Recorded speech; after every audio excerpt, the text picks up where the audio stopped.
Hi, my name is Kira McNair, and I'm an occupational therapist at Kessler Institute for Rehab. And I'm Rachel Laury. I'm also working at Kessler Institute for Rehab. We both work on the spinal cord injury unit, so we recommend home modifications all of the time. So we're here today to talk about making your home work for you, a toolkit for home modifications. We're very practical occupational therapists, as many of the OTs that you've ever come across might have been. So we'll talk about some general recommendations, and then we'll also talk about kind of how to make that work for you, because some things are ideal and other things are kind of more practical. So that's going to be a big part of what we talk about today. We want to thank the MSA Coalition of New Jersey for sponsoring this session, and we've been really actively involved with that organization for the last few years, even back when we did in-person meetings, but we're happy to be able to be here in a virtual platform.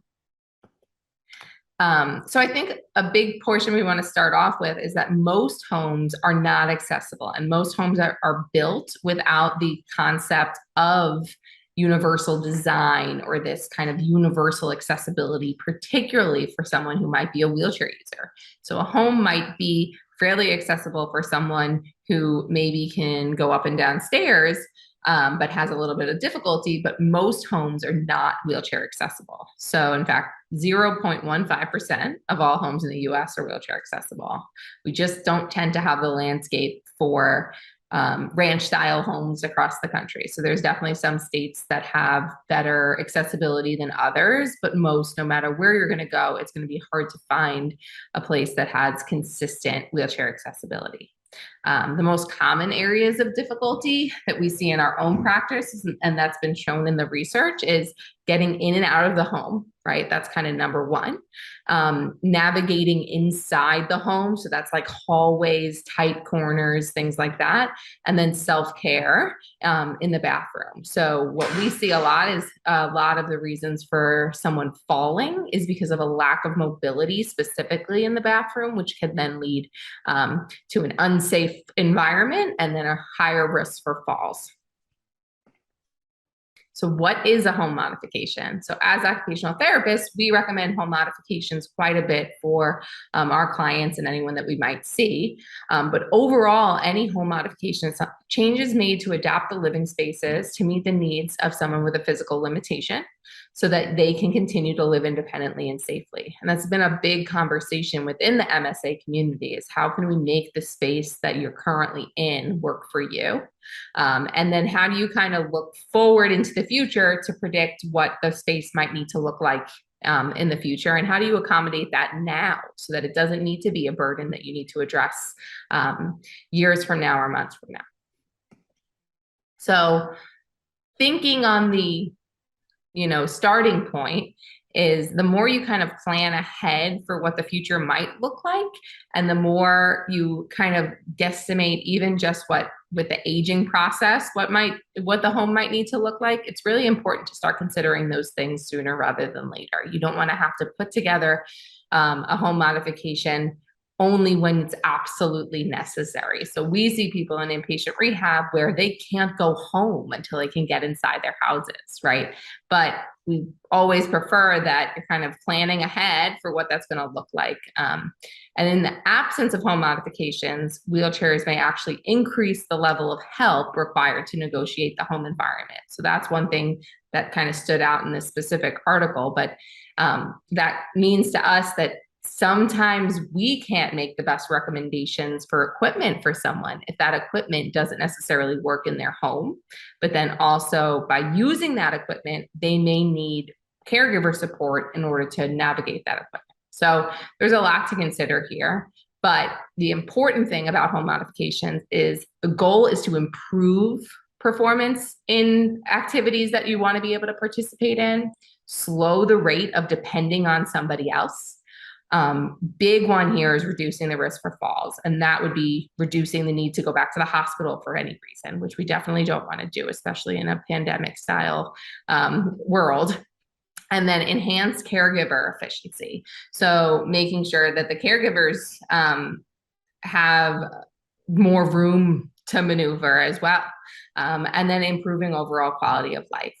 And home modifications, we want you to kind of reconsider what that looks like. So it doesn't have to be something that's medical looking. The point being is that it's a universal design that someone, you might want to resell your home and it's a beautiful bathroom, not necessarily a wheelchair accessible bathroom. It might also be wheelchair accessible, but there's a way nowadays that you can make it both. And then it shouldn't change the resale value of your home.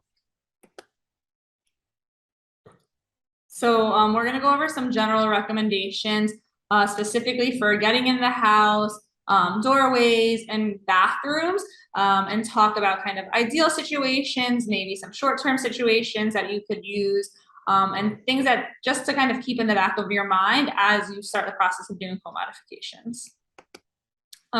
So the first thing you really want to consider, as Kira mentioned, is how you're functioning now, but also how you might function in the future. You want to make sure that if you're going to be doing all of these home modifications, whether they be big or small, they're going to meet your needs at all times. So how you're doing now, also if you have fluctuations. So sometimes someone might be able to get up and down the stairs, but then they have days where they really don't have a lot of strength. So if you're dependent on being able to climb the stairs, is that always going to meet your needs? Or is that going to actually, again, encourage falls and put you at greater risk of injury to be able to get up and down the stairs? So what is going to meet your needs as, you know, disease progresses? Maybe you have changes in strength and keeping you as independent as possible. This is also making sure that you're considering what other type of medical equipment you might need now and then in the future. Maybe you're using a walker now, but potentially maybe using a walker sometimes, or again, if someone has fluctuations in status, making sure that the bathroom can accommodate all potential equipment that you might be using. Sometimes people want to say like, I want to get the smallest wheelchair possible so I can fit through the doorway and I don't want to make it any bigger. But is that really going to be the best thing in the long term if you are going to go through with doing home modifications? You also want to make sure that you really do know the dimensions of the equipment that you're using. Even something like a walker, the width of the walker, a wheelchair is really important to know the width of, and weight is also important when you're starting to look at things like ramps, elevators, even like platform lifts, to know the weight, because a lot of the ones that you initially find, especially when you're trying to look at cost, are gonna then have a lower weight capacity. So it's really important to know the weight of the equipment, and then also your weight, because the two of those things have to be calculated because you're gonna be in the equipment at the same time. Then also thinking what rooms and activities are most important for you to be able to access. So maybe you can't perform the modifications to every single room in your house and you do have to prioritize. So really thinking and spending time considering what rooms do you want to be able to access, how can you make maybe one room do two things, like, you know, really thinking in that sense, and then prioritizing, going through, okay, I'm going to start with, you know, my bedroom, that's most important to me, I do all of my activities in my bedroom, or maybe it's getting to a kid's room. Sometimes like that's really important to someone, that's the only room that they want to be able to get to, is the room where their kid is spending time.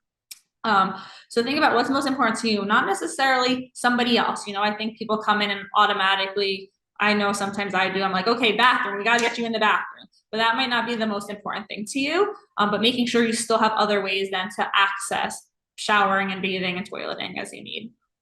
And then there's also temporary solutions that you can use while maybe you're going through modifications, while maybe you're trying to figure out what is most important to you, or maybe while you're waiting to figure out what your equipment might look like. And then there's also more kind of like permanent solutions that are, you know, completely redoing a bathroom. So I think it's spending time thinking before you just automatically say like, let's demo my house, and make sure that you're going to actually end up with a product that suits your needs. Okay, so first things first is getting into the home. And the most common thing people think about to accommodate for stairs to get into the home would be a ramp. So there's modular ramps that are easily removed that sometimes people will use to just ramp a few steps. There's also wooden ramps that are usually built and a little bit more custom, and are used to definitely accommodate a lot larger, a lot more steps to get into the home.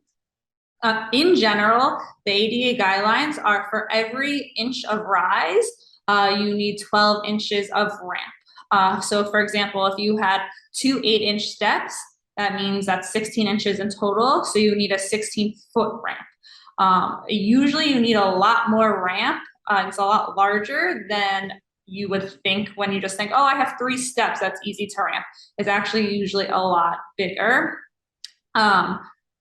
A common question that we get is, can you make that every inch of rise to length, can you bring it down? So can you do like 1 to 10? And the thing is, you can, but what you really have to consider is when you do that, you're making the ramp steeper.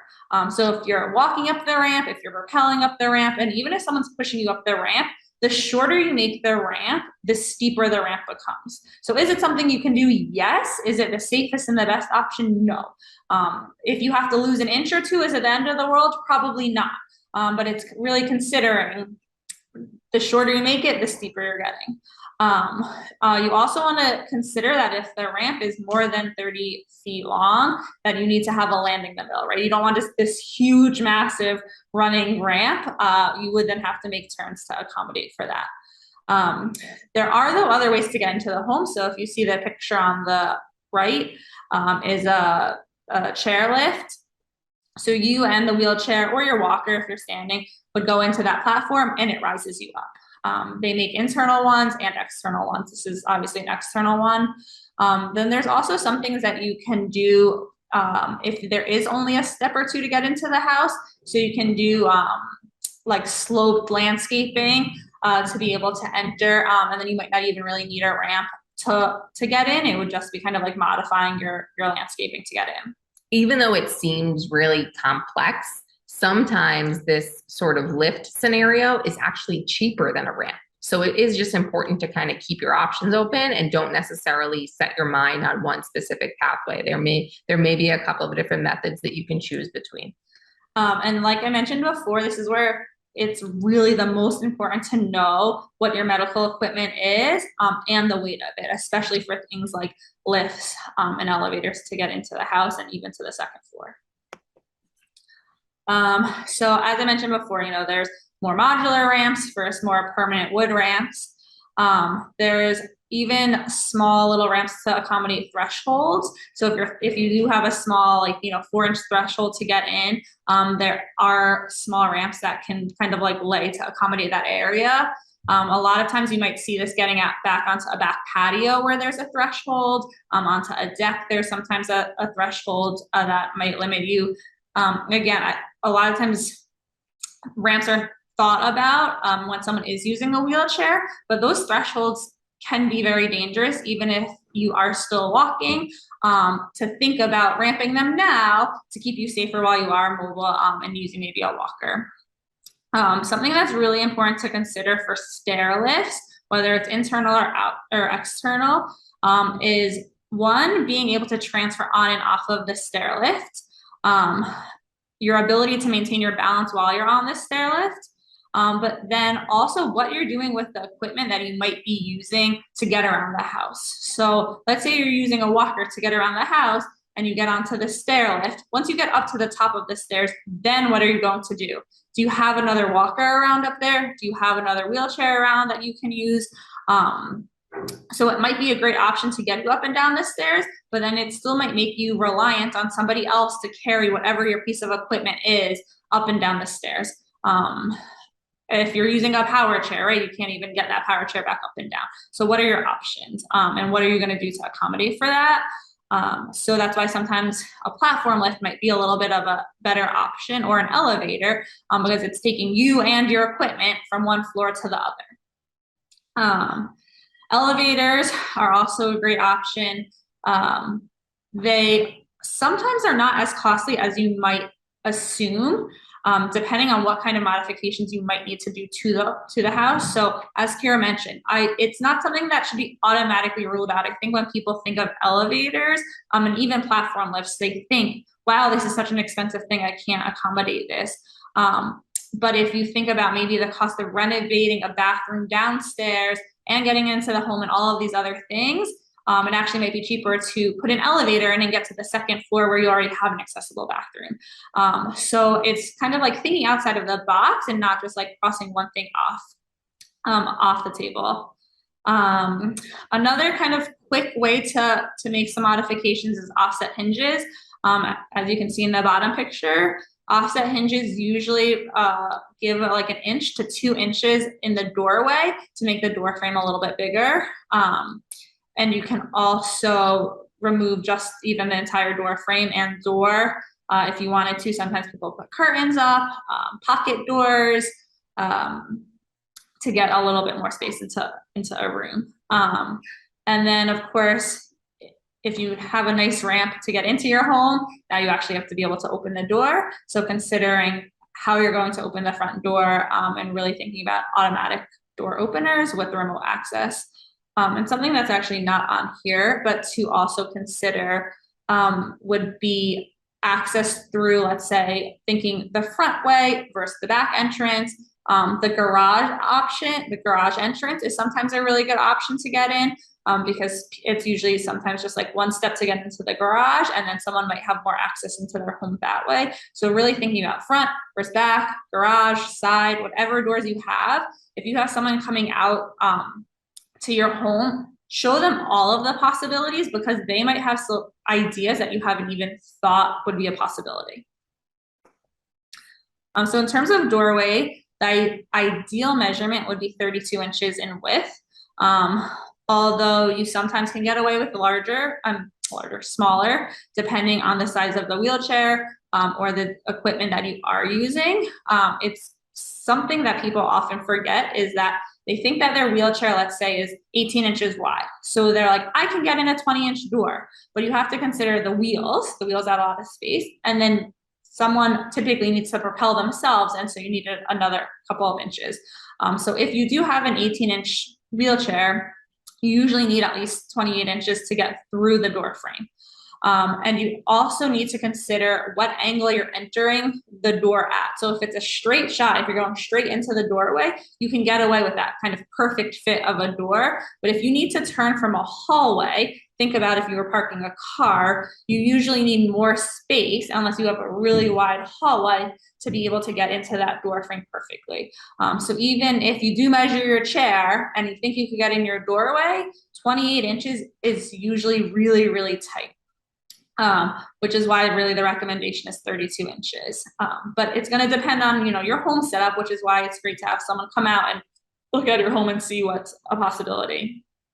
You don't want the threshold for any doors, including the bedroom and the bathroom, to exceed anything more than a half an inch, so that you can kind of get over it with a wheelchair or even with a walker.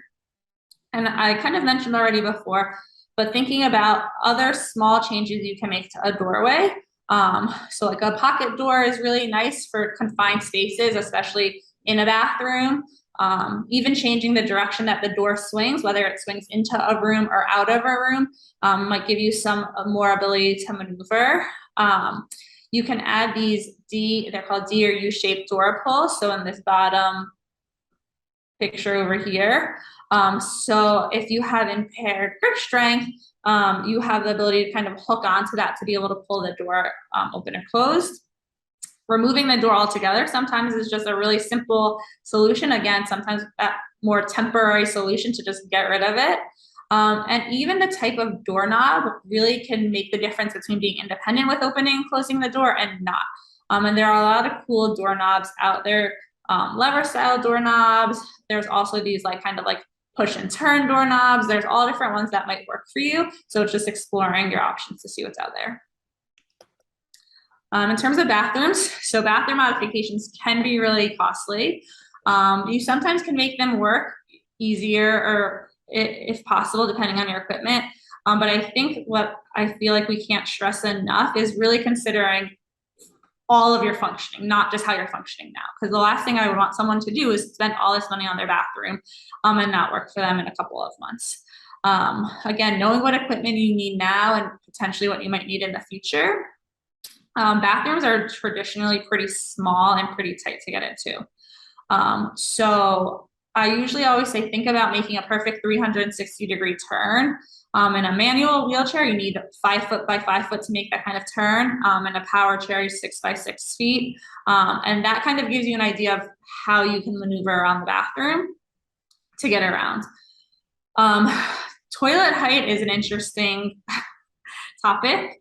So the ADA actually recommends a high toilet, but that might not actually be what's best for you. So if you're using a over the toilet commode or a rolling shower chair, you actually want a lower height toilet. So again, this is where considering what type of equipment you need now is going to be important when you're putting in things like the toilet. And just saying, make this bathroom ADA isn't always going to be what works for you. So make sure, you know, you're not just telling the contractor, just do whatever, it's going to be fine, because it might not be fine. Considering a sink, there's, you know, pedestal sinks are really great sometimes, but making sure that you have the under the sink clearance if you are accessing the sink from a seated position, and having electrical outlets at a position that you can reach them at. And then in terms of grab bars, again, it's really going to be, these are really kind of like ADA guidelines, but you really need to consider what works for you and what height works for you. So where do you want them? Do you need a long bar? Do you need a short bar? You might not need it next to the toilet. A lot of people put a grab bar next to the toilet and they don't actually need one there. Or I often see people put a grab bar on the back wall of a shower. You know, how is that helping you? But people just put grab bars everywhere. So really think of your function, how you're functioning, and where you need them placed. Some people need diagonal bars, some people need horizontal bars. So again, these are just kind of the recommendations from ADA, but take a look at your function. You know, maybe try out suction cups for like a day, see how they work for you, and see if you like the height, and then have someone install real grab bars. So some other kind of recommendations besides doing a custom curbless shower that we often recommend.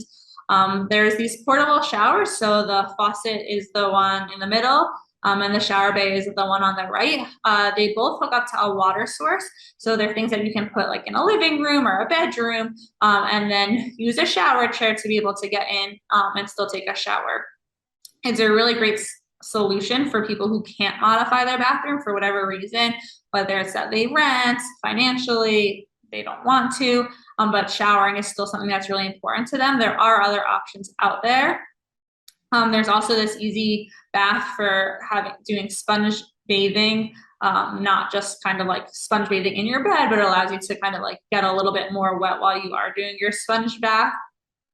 And as Kira mentioned, there's really, really great ways to modify your home now to make it curbless. And the idea of universal design is becoming a lot more popular now, and even, you know, aging in place and having these homes that really work for everybody. It's not just wheelchair accessible, it's accessible for everybody, which is great. When they are doing a curbless shower, you want to make sure obviously that it's sloped so that the water drains properly. They sometimes will put a drain in the center. You can also do a linear drain to kind of catch any water that's coming out. And a lot of times making the entire bathroom kind of like a wet room, so the entire room can get wet and be okay if water gets kind of out of that exact bathroom space. Easy things to do can be removing the glass doors, can give a lot more accessibility just even to get in and out of a tub or a shower stall, putting curtains up, using handheld shower heads. Also bidet attachments are really great for people who are having a hard time with cleaning themselves, and again, let you have independence and safety. So we've been talking about durable medical equipment a lot, so we just wanted to kind of throw this in. It's a little off topic, but a lot of DME for bathing is not covered by insurance, especially shower chairs, because they're not necessarily considered medically necessary, although sometimes they can be covered if they're thought of as toileting equipment. But it's important to kind of check back in with maybe like your local outpatient, even your home OT or PT, to get prescriptions written and try to see if you can get them approved through insurance if they are going to meet your needs, instead of just trying to get everything out on your own. Unfortunately, they're often not covered, but there's always a possibility that they might be. Hospital beds can be really helpful, especially to support a first floor setup. If, maybe suddenly it's hard to get up and down the stairs and you don't have your home modified yet. So they are rental for up to a year, and same with wheelchairs. Yeah. So when it comes to funding and getting home modifications covered, it's very similar to durable medical equipment, that the insurance company typically wants to cover things that are medically necessary, and the access in and out of your home, according to most insurance companies, is not medically necessary.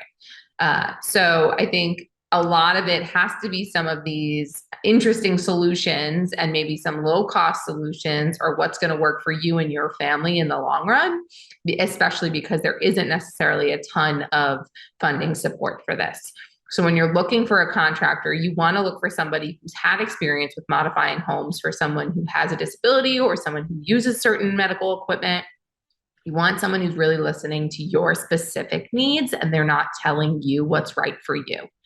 You're the person, it's your home, it's your family, you know what's going to work for you. They may have had some experience with someone in the past, but those modifications might not work for you. So you really need to be able to be your own advocate and make sure your family's voice is heard in all of that.